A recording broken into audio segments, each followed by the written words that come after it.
සඳහාබෝ YouTube channel එකට ඔයාලා සියලු දෙනාම සාදරයෙන් පිළිගන්නවා. 2024 අපොස සාමාන්‍ය පෙළ විභාගයේ බුද්ධ ධර්මයේ විෂය අද ඉවර වුණා. ඉතින් බුද්ධ ධර්මයේ විෂය MCQ උත්තර ටික අරගෙන තමයි අද වීඩියෝ එකෙන් ආවේ. මුලින්ම මතක් කරන්න ඕනි මේ උත්තර සමහර ඒවා වැරදි වෙන්න පුළුවන්. ඒ නිසා කවුරුත් කලබල වෙන්න එපා.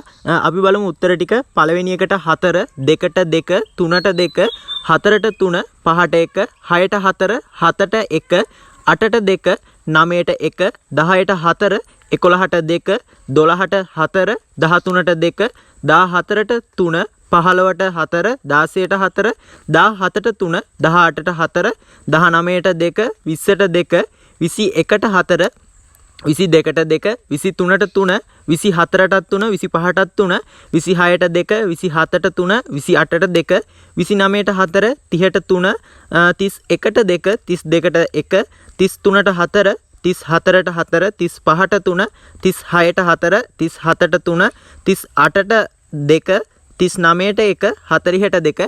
ඉතින් මේකේ වැරදි දේවල් තියෙනවා නම් ඔයාලට පුළුවන් කමෙන්ට් එකක් දාලා ඒක නිවැරදි කරන්න. ඒ වගේම මතක් කරන්න ඕනි හෙට තියෙන සිංහල විභාගෙට අනුමාන වීඩියෝ මේ වෙනකොට 2-3ම දාලා තියෙනවා.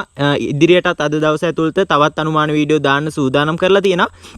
ඉතින් ඒ සියලුම වීඩියෝ නරඹන්න ඔයාලට පුළුවන් අපේ YouTube channel එක subscribe කරලා තියාගන්න. මතක ඇතුව අපේ YouTube channel එක subscribe කරලා මේ වීඩියෝ එකත් ඔයාලගේ යාළුවන්ට share කරන්න. එහෙනම් තවත් අනුමාන වීඩියෝ එකකින් හමු වෙමු.